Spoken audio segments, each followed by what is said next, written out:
ሰላም ጤና ይስጥልን የተወደዳችሁ የገበያ ሚዲያ ተከታታዮቻችን እንደምን አምሽታችኋል። የገበያ ሚዲያ ልዩ ጥንቅራችን እነሆ ሰዓቱን ጠብቆ ዛሬም ወደ እናንተ መድረሱን ጀምሯል።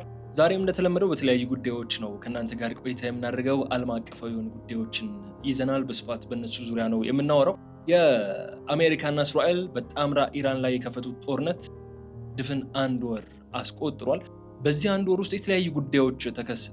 ነገር ግን በዚህ አንድ ወር ውስጥ ያለው ወታደራዊ አሰላለፍ ምን ይመስላል የሚለው ጉዳይ በተለያዩ ወገኖች የተለያዩ ሀሳቦች እንዲሰጥበት እያደረገ በዛሬው ልዩ ጥንቅራችን ቅድሚያ የምናነሳላችሁ ጉዳይም ይህ የኃይል ሚዛን ጉዳይ ይሆናል።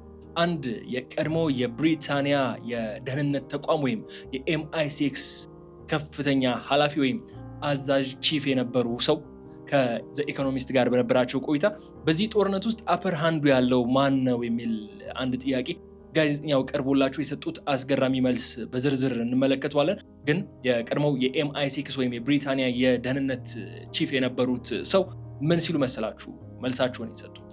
በዚህ ሰዓት ወደድንም ጠላንም እኔ ልናገረው እንኳን ደስ ባይለኝ እንኳን ነገር ግን ኢራን ነች ስልታዊ የበላይነት ወይም አፐር ሃንድ ያላት ሲሉ የሰጡት አነጋጋሪ ምላሽ በስፋት የምንመለከተው ዋነኛው ጉዳያችን ነው ዛሬ። ለምን ከተባለ ደግሞ እኚህ ሰው አንድ ተራ የፖለቲካ ወይም የወታደራዊ ሚሊታሪ ተንታኝ አይደሉም።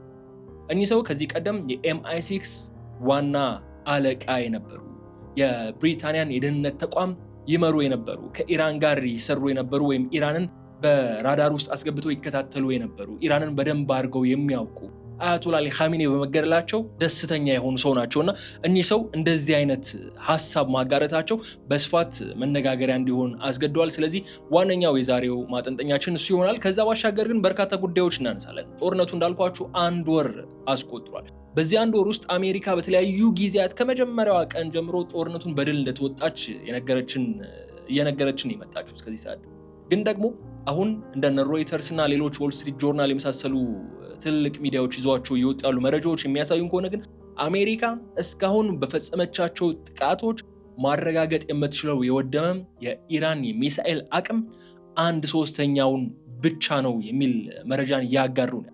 በመጀመሪያው ቀን ጦርነቱን ደምድሜዋለሁ አልቋል አብቅቶለታል ስትል የነበረችው አሜሪካ አንድ ወር ከተዋጋች በኋላ አንድ ወር ከፍተኛ ጥቃት ከፈጸመች በኋላ እንኳን እስካሁን ማረጋገጥ የምትችለው ቬሪፋይ ማድረግ የምትችለው የወደመው የኢራን የሚሳኤል አቅም 1/3 ብቻ ነው እየተባለን ያለ።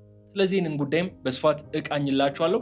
ከዚህ ባሻገር ደግሞ በተቃራኒው አሁን አሜሪካ በዚህ ጦርነት ያስተናገደችውን ጉዳት በተመለከተ ደግሞ የተለያዩ ሪፖርቶች እየወጡ ይገኛሉ። ከነዛ ሪፖርቶች መካከል ቀልቤን የሳበው አንድ ጉዳይ ግን በዓለም ልዕለ ኃያል የሆነችው አሜሪካ ያላት የአየር ኃይል ታውቁታላችሁ አይደል? የአሜሪካ አየር ኃይል ያለው ዝናና አይደፈርነት አይበገሪነት፣ የአሜሪካ አየር ኃይል ያለውን አይበገሪነት። አሁን ግን የአሜሪካ አየር ኃይል በከፍተኛ ሁኔታ ለጥቃትና ለጉዳት እየተጋለጠ ስለመሆኑ የሚያሳዩ ሪፖርቶች ወጥተዋልና እነሱን ቀልቤን ስለሳቡት በእነሱ ዙሪያም ቆይታ የምናደርግ ነው የሚሆነው። መጨረሻ ላይ ግን ጉዳዩን ወደ ተርኪን እንወስደውና ቱርክ አንድ አነጋጋሪ አስተያየት አስደምጣናለች። የቱርኩ የውጭ ጉዳይ ሚኒስትር ሃኪን ፊዳን አንድ ጉዳይ አንስቶ ጦርነቱ እስራኤል እስከ ዛሬ ድረስ ባቀደችው መሰረት በእስራኤል ፍላጎት መሰረት እየሄደ ነው የሚል ኢራን የገልፍ ሀገራትን እንድታጠቃ የእስራኤል ፍላጎት ስለመሆኑ የሚያሳይ አንድ አነጋጋሪ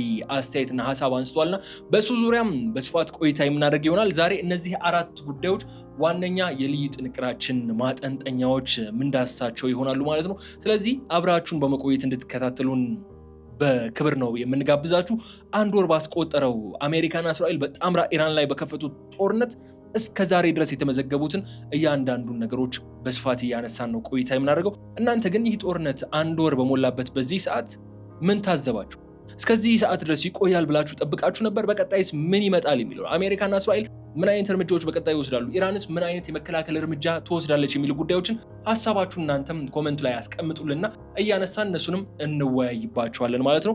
ባጭሩ ግን ቪዲዮአችን ላይክ አድርጋችሁ የገበያ ሚዲያን ዩቲዩብ ገጽ ሰብስክራይብ እያደረጋችሁ አብራችሁን እንድትቆዩ በድጋሚ ነው የምጋብዛችሁ። ከተከታይ አጭር መሸጋገሪያ በኋላ ተመልሰን ስንገናኝ በዝርዝር ጉዳዮች ነው የሚሆነው። እስከዛ ግን ለነሱላችሁ ጥያቄ ምላሾቻችሁን እስቲ ኮሜንት ላይ አስቀምጡልኝ። እያነሳን አንድ ባንድ ደግሞ እንወያይባቸዋለን። መልካም ቆይታ።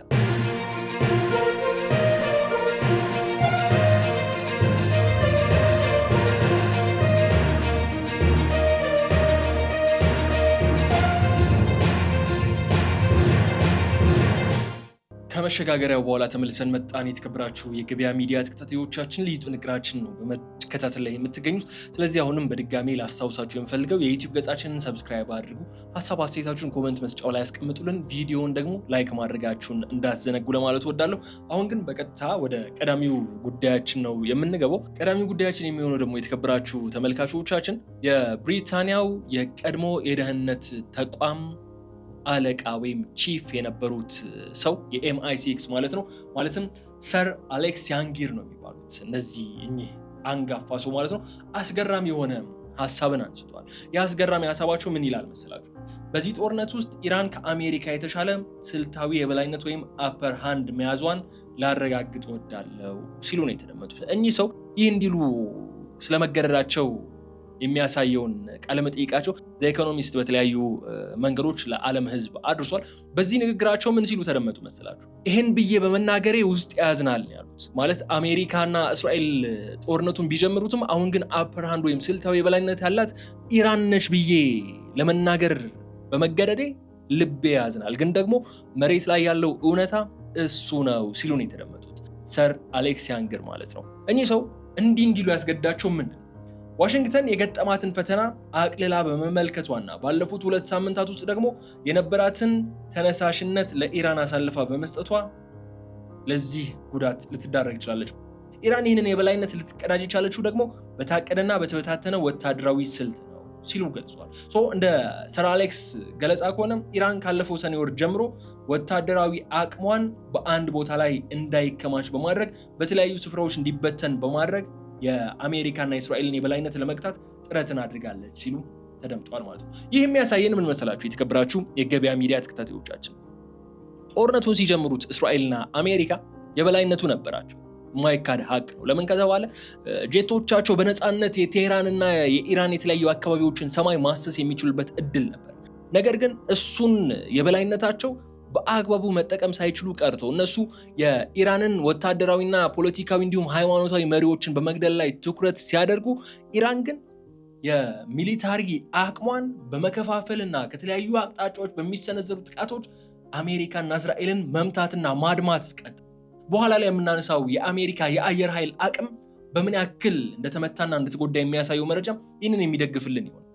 አሜሪካና እስራኤል መጀመሪያ ላይ የበላይነት ኖሯቸው ወደ ጦርነቱ እንኳን ቢገቡ የዓለም ልዕለ ኃያል የሆነች ሀገር አሜሪካ እንኳን ወደ ጦርነቱ ገብታ የነበረ ቢሆንም አሁን ግን ያለ ልዕለ ኃያልነቷ ጥያቄ ውስጥ እንዲገባ የሚያደርጉ ሁኔታዎች ነው እየተፈጠሩ ያሉት ነው እያሉ ያሉት። ይህንን ደግሞ በተደጋጋሚ እያረጋገጡልን ያሉት የቀድሞ የአሜሪካ የመከላከያ ጽሕፈት ቤት አማካሪዎች የነበሩ የብሪታንያ የደህንነት ተቋም ኃላፊዎች የነበሩ ሰዎች ናቸው። በተደጋጋሚ እየመጡ አሜሪካውን ነገሮች ከእጇ ወጥተዋል፣ ከቁጥጥሯ ውጪ እየሆኑ ነው ያሉት ነገሮች፣ ኢራን አሁን የበላይነቱን ተቆናጣለች፣ ነገሮችን እሷ በምትፈልገው መልኩ እንዲሄዱ እያደረገች ትገኛለች የሚሉ ማረጋገጫዎች እየሰጡን ይገኛሉ ማለት ነው። ይህም እንደነ ሰር አሌክስ የመሳሰሉ ሰዎች እያረጋገጡልን ያሉት። ይህ ግምገማ የመጣው ታዲያ ከኢራን እርምጃዎች ጋር ለዓመታት ሲፋለሙ ከቆዩ የደህንነት ሰው በመሆኑ ምክንያት ጉዳዩን ይበልጥ ትኩረት የሚስብ ያደርጋል። ያንገር እንደሚሉት ከሆነ በIRGC እና በሌሎች የኢራን ወታደራዊ ክንፎች ላይ ምንም አወንታዊ አመለካከት ባይኖረኝም ወቅታዊው እውነታ ግን ኢራን ከታሰበው በላይ ጠንካራ መሆኗን ያሳየችበት ነው። አሜሪካ አሁን ይህ ከኢራን እየተሰነዘረባት ያለው ጥቃት በውር ድንበር የሚፈጸም የእብደት ጥቃት ነው ምናምን ብላ ነው የምታስበው። ግን እውነታው እሱ አይደለም። አሜሪካና አጋሮቿም IRGC እና መዋቅሩ በኢራን ውስጥ ያለው ወታደራዊ ሲቪልና የፖለቲካና የሃይማኖት መዋቅር እነሱ ከጠበቁት በላይ ጠንካራ ሆኖ ነው ያገኙት። አሁን IRGC ራሱን ችሎ ጥቃቶችን መፈጸም ይችላል። ፖለቲካዊ አመራሩ አንዱ ቢገደል አንዱ ሊተካ የሚችል 7 ድረስ የሚደርሱ ተተኪዎችን አዘጋጅቶ ነው እየተንቀሳቀስ ያለው። ይህ እንዲህ በሆነበት ሰዓት ደግሞ አሜሪካና እስራኤል የበላይነቱን ይዘናል ብለው ለመናገር ሊደፍሩ አይገባም የሚሉ ድምጾች በስፋት እየተነሱ ያሉት። የቀድሞው የMI6 ኃላፊ ያመላክቱት እንዳለው ከሆነ ኢራን አሁን እያደረገች ያለችው ውጊያ አሜሪካ የምርጫ ጦርነት ብላ እንደምታስበው ሳይሆን የመኖር ወይም ያለመኖር ጉዳይ ነው። ይህ ደግሞ በተራዘመ ጦርነት ውስጥ የመኖር ህልውናህን ለማረጋገጥ የምታደርገውን ጥረት እንድታሰፋ ያስገዳል። ማለት በቃ ትኖራለህ ወይ ትጠፋለህ ከሆነ እየታገልክ ለራስህ ነው የምትጠፋው። ራስህን በመከላከል ራስህን ህልውናህን በሚያስጠብቅልህ መንገድ እሱን ለማረጋገጥ በምታደርገው ጥረት እየተዋጋህ ብትሞት ነው የምትመርጠውና አሁን ኢራናውያን እሱን ነው ያደረጉ ያሉት። አሜሪካውን የምርጫ ጦርነት ነው ስጋት አለኝ በሚል ነው በተሳሳተ ሚስ ካልኩሌሽን ነው እዚህ ጦርነት ውስጥ የገባቸው። ኢራናውያን ግን በተሳሳተ ሚስ ካልኩሌሽን በእስራኤላውያን ተገፋፍተው ወደዚህ ጦርነት የገቡት አሜሪካውያን እንዳያጠፋቸው ይሰጋሉ በዚህ ሰዓት። ስለዚህ የህልውና ጉዳይ እስከሆነ ድረስ ህልውና እየተዋጋም ትሞታለህ ነው፣ ቁጭ ብለህም ትሞታለህ ነው። እንደዛ ስለሆነ አስቸጋሪ ይሆናሉ ማለት ነው ነገሮች። እንደ ሰር አሌክስ ያንገር የመሳሰሉ ሰዎች ደግሞ ኢራን ያላትን ደካማ ጎን በሚገባ ጠንቅቃ ስለምታውቅ እሱን በመከላከል ሳይሆን ጊዜዋን የምታጠፋው የጥላቶቿን ደካማ ጎን በመለየትና እሱን በማጥቃት እነሱን በማዳከም እነሱን በማድማት ነው በቀሏን እየፈጸመች ያለችው። ኢራን አሁን በባህር ላይ የበላይነት ሊኖራት አይችልም፣ በአየር ላይ የበላይነት ሊኖራት አይችልም። ለምን? ኢራን የሶቪየት ዘመን አይሮፕላኖችና ጀቶች ነበር የነበሯት። እነዚ አሜሪካ 92% የአየር ኃይላቸውን አውድመነዋል የሚሉት እኮ የሶቪየት ዘመን ጀቶችን በማውደም ነው። መርከቦቿ በዲዝል የሚሰሩ ሰብመሪኖች ምናምን ነበሩ። እነዚህ ዘመናዊ የምንላቸው አይደለም። የኢራን ትልቁ አቅሟ ዘመናዊ ሚሳኤሎቿ ናቸው። እነዛ ዘመናዊ ሚሳኤሎች ደግሞ አሁንም ድረስ እየተተኮሱ ነው ያሉት። እነዛ ዘመናዊ ሚሳኤሎች አሁን ከቴህራን ብቻ አይደለም የሚተኮሱት፣ ከየመን በኩል ይተኮሳሉ፣ ከሂዝቦላም ከሊባኖስ በኩልም ይተኮሳሉ። ከብዙ አቅጣጫ ነው እነዚህ የኢራን ከፍተኛ አቅም ያላቸው ሚሳኤሎች አሁን ወደ እስራኤልና ወደ አሜሪካ ስልታዊ አጋሮች እየተኮሱ ያሉት። ይህን ካልን ደግሞ ወደ ሁለተኛው ጉዳያችን በዚሁ እንሸጋገር። አሜሪካ በተደጋጋሚ ያወደምኩ የምትለው የኢራንን የሚሳኤል አቅም እውነታው ምንድን ነው? የአሜሪካ መንግስትና የትራምፕ አስተዳደር ሰዎች ከሚሰጧቸው መግለጫዎች ጀርባ ያለው እውነታ ምንድን ነው የሚለውን ጥያቄ ደግሞ እንጠይቅና እንደነ አክሲዮስ፣ ዋሽንግተን ፖስት የመሳሰሉ የመረጃ ምንጮች እያጋሩት ያሉት፣ ሮይተርስም እዛ ላይ አለ፣ እያጋሩት ያሉትን ወቅታዊውን መረጃ ደግሞ እናንሳ። ሮይተርስ በተለይ 5 የአሜሪካ የስለላ ምንጮችን ጠቅሶ ይፋ ባደረገው አንድ መረጃ ለ1 ወር ያህል በዘለቀው ዘመቻ በእርግጠኝነት ማውደም የተቻለው የኢራንን ግዙፍ የሚሳኤል ክምችት አቅም ውስጥ 1/3 ወይም ሲሶ ያህሉን ነው ብቻ ነው።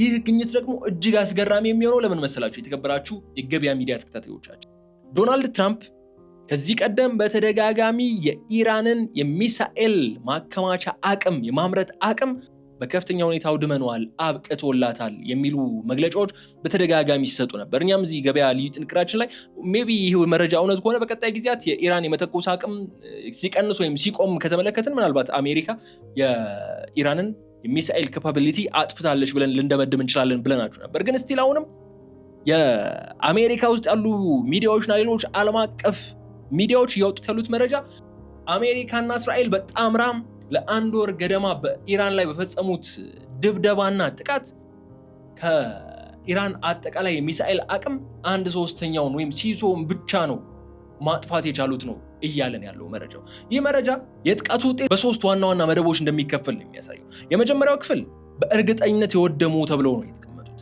እዚህ ላይ የተመዘገቡት ደግሞ ከጠቅላላው ክምችት 33% ብቻ የሚሸፍኑ ናቸው። ሁለተኛው ደግሞ 1/3 ክፍል የሚጠቀልል ማለት ነው ሳይወድም እንዳልቀረን የሚገመተው። ነገር ግን ኢራን መሳሪያዎቹ እጅግ ጥልቅ በሆኑ የመሬት ውስጥ ባንከሮችና የሚሳኤል ከተሞች በሚባሉ ዋሻዎች ውስጥ የቀበረቻቸው በመሆናቸው ምክንያት አሜሪካ መሳሪያዎቹ ምን ያህል ጉዳት ደረሰባቸው፣ ምን ያህል ወደሙ፣ ምን ያህሉ አሁን ጥቅም ላይ መዋል ይችላሉ የሚለውን በሳተላይትና በሌሎች የቴክኖሎጂ ዘዴዎች ለማረጋገጥ ስለሚቸግሯት የተቀረው 1/3 ምን እንደሆነ ለማወቅ አይቻልም። የመጨረሻው 1/3 ክምችት ደግሞ ምንም አይነት ጉዳት ሳይደርስበት አሁንም በኢራን እጅ እንደሚገኝ የሚገመት ነው ማለት ነው። ይህንን መረጃ እንኳን አት ፌስ ቫልዩ ተቀብለነው እንኳን ብንሄድ ኢራን ስቲል ከ50% በላይ የሚሆን የሚሳኤል አርሰናል አቅሟ ስቲል ካፓብል ነው።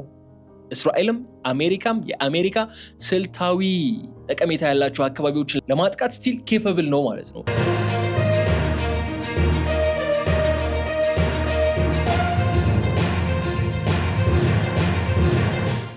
ሶስተኛው የተረጋገጠ መተኮስ የሚችል ሚሳኤል ነው ኢራን እጅ ያለው። 1/3 ገና አልተረጋገጠም፣ ወድሞ ሊሆን ይችላል የሚል ጥርጣሬ የሚነሳበት፣ 1/3 ግን ወድሟል ተብሎ የሚታመን ነው ማለት ነው። ይህ ደግሞ ኢራን ላለፉት 10 ዓመታት የገነባችው ስትራቴጂካዊ የመከላከያ መዋቅር አሁንም እየሰራ መሆኑን ነው።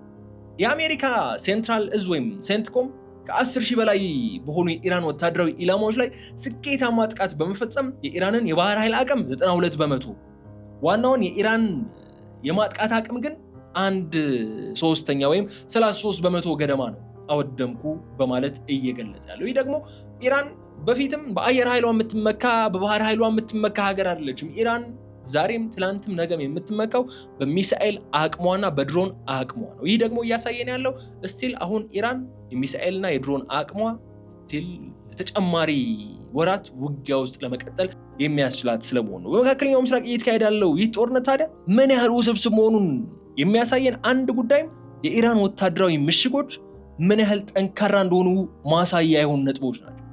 ይህ የአሜሪካ የስለላና የፖለቲካ ድርጅቶች ያወጡት መግለጫም የሚያረጋግጥልን አንድና አንድ እውነት ይህ ነው። ኢራን ወታደራዊ ምሽጎቿ ምናልባትም አንዳንዴ ከስለላ አቅሟ በላይ ሊሆን ይችላል። እነዚህ መሳሪያዎቿን ስቶር ለማድረግ የምትጠቀምባቸው ባንከሮችና ዋሻዎች ከደህንነት አቅሟ በላይ ነው።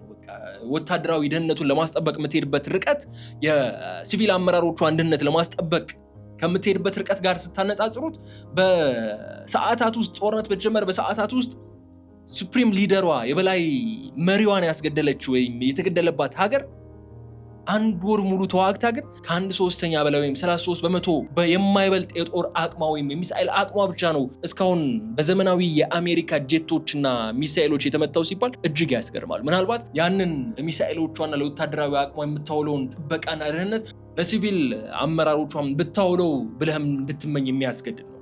ይህም ብለን ግን ወደ ሌላኛው ጉዳይ ስናመራ የስለላ ምንጮቹ የሚያስረዱት ትልቁ ፈተና የሚጀምረው ጦርነቱ ከመጀመሩ በፊት ኢራን የነበራት ጠቅላላ ሚሳኤል ብዛት በትክክል ካለመታወቁ ነው የሚሉት።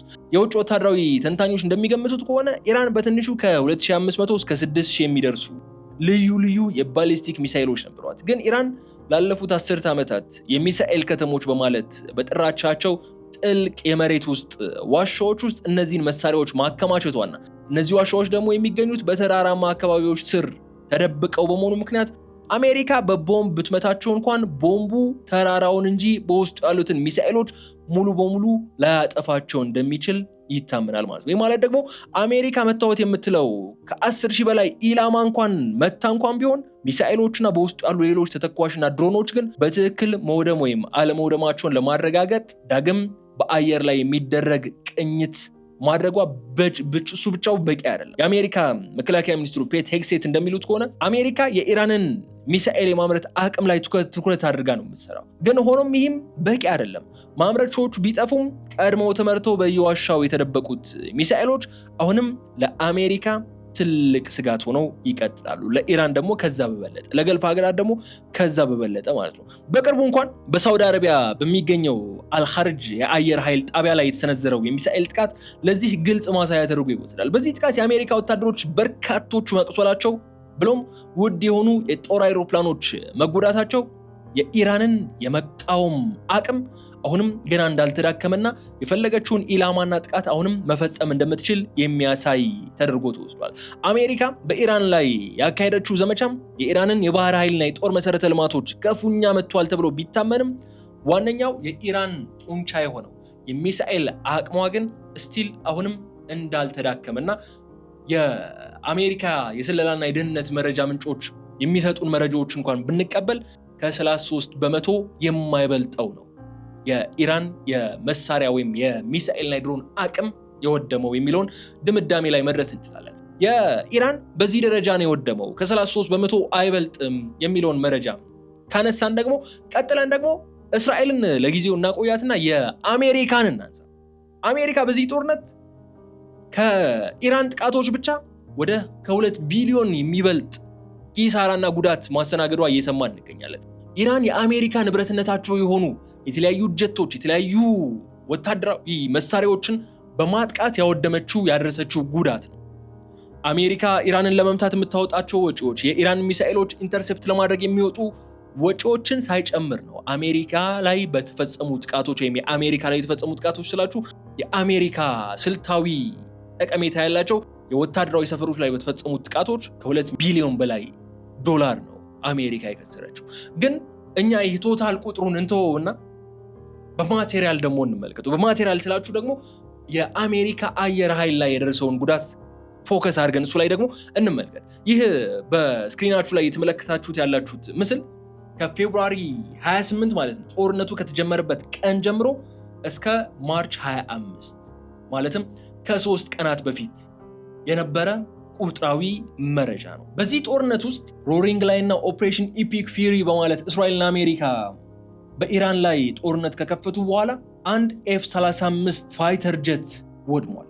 ይህ ፋይተር ጀት በግሉ 110 ሚሊዮን የአሜሪካ ዶላር የሚያወጣ ነው አንድ በሉ። ከዛ ደግሞ 3 ኤፍ-15ኢ ስትራይክ ኢግል የሚባሉ ጀቶች ተመቷል። በፍሬንድሊ ፋየር ተመቷል ብለን ከዚህ በፊት አቅርበናቸው ነው። እነዚህ ጀቶች ደግሞ ለእያንዳንዳቸው 90 ሚሊዮን ነው የሚያወጡ። 90 ሚሊዮን ለሶስቱ ስንት ነው የሚሆነው መሰላችሁ? ኦልሞስት ወደ 270 ሚሊዮን ዶላር ያወጣሉ እነዚህ ሶስቱ። ከዚህ ባሻገር አንድ UH-60 ብላክ ሃውክ የተሰኘ ሄሊኮፕተርም በዚህ ጦርነት ውስጥ በኢራቅ በተፈጸመ የድሮን ጥቃት መውደሙ ይታወቃል።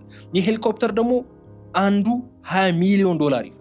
ከዚህ ባሻገር እነዚህ 12 MQ-9 ሪፐር ድሮኖች ደግሞ እያንዳንዳቸው 30 ሚሊዮን ያወጣሉ። እነዚህ KC-135R የሚባሉ ታንከር አይሮፕላኖች ወይም የነዳጅ ጫኝ አውሮፕላኖች አንዱ በኢራቅ ላይ ክራሽ እንዳደረገ እንደተከሰከሰ እናውቃለን። ሌሎች 5 ተጨማሪ ደግሞ በሚሊታሪ ቤዝ ውስጥ ቆሞ እያለ ጉዳት ማስተናገዳቸው ይታወቃል። እነዚህ ደግሞ እያንዳንዳቸው 40 ሚሊዮን የአሜሪካ ዶላር የሚያወጡ ናቸው። ይህ እንዳለ ስናጠቃልለውና ስንደምረው ደግሞ 1 ቢሊዮን የአሜሪካ ዶላር የሚደርስ ውድመት ወይም ወጪ የሚያስከትል። ይህ ማለት ምን መሰላችሁ? የተከበራችሁ የገበያ ሚዲያ ተከታታዮቻችን፣ አሜሪካ በአየር ኃይሏ ላይ የገጠማት ጥቃትና ጉዳት ለብቻው ከ1 ቢሊዮን የአሜሪካ ዶላር በላይ ኪሳራ እንድታስተናግድ አድርጓታል። ይህንን ከፍተኛ ኪሳራ አስተናግዳ ደግሞ እስካሁን ያወደመችው የኢራን የሚሳኤል አቅም 1/3 ብቻ ነው የሚለውን መረጃ ስንመለከት ደግሞ ነገሮች ይበልጥ አሳሳቢ ያደርጓቸዋል። አሜሪካ እዚህ ጦርነት ላይ ምንድነው እያተረፈች ያለችው? በሚስ ካልኩሌሽን የገባችበት ጦርነት ከዚህ በኋላ እንደዚህ አይነት ውድመትና ኪሳራ ያጋጠማት መቀጠልስ አለባት ወይ የሚሉ ጥያቄዎችም እንድታነሳ የሚያደርጉት የሚያስገዱትም እነዚህ እውነታዎች ናቸው ማለት ነው። ይህንም ብለን ወደ መጨረሻው ጉዳያችን ነው የምናመራው። የተከበራችሁ የገበያ ሚዲያ ተከታታዮቻችን፣ ልዩ ጥንቅራችን ነው እየተከታተላችሁ ያላችሁት። በድጋሚ ለማስታወስ ያክል የዩቲዩብ ገጻችንን ሰብስክራይብ አድርጉ። ሀሳብ አስተያየታችሁን ደግሞ ኮመንት መስጫው ላይ አስቀምጡልን። ቪዲዮውን ላይክ ማድረጋችሁን እንዳትዘነጉ በማለት ወደ ቱርክ ነው የሚወስደን የመጨረሻው መረጃችን። የቱርኩ የውጭ ጉዳይ ሚኒስትር ሃካን ፊዳን በቅርቡ በሰጡት እጅግ ጠንካራ የሆነ አንድ ቃለ መጠይቅ አሜሪካና እስራኤል በኢራን ላይ የከፈቱት ጦርነት ህገወጥ መሆኑን በይፋ አውጇል። ይህ አገላለጽ በተለመደው የዲፕሎማሲ ቋንቋ ተገቢ አይደለም ከሚለው ለስላሳ ትችት ያለፈና ዓለም አቀፍ የህግ ጥሰት መፈጸሙን የሚያመላክት ከባድ ፍረጃ ተደርጎ ይወሰዳል። ፊዳን ይህ ግጭት ተገቢነት የሌለውና ዓለም አቀፉ ማህበረሰብ በአስቸኳይ ሊያስቆመው የሚገባ አውዳሚ ድርጊት ነው ሲሉም ገልጸውታል።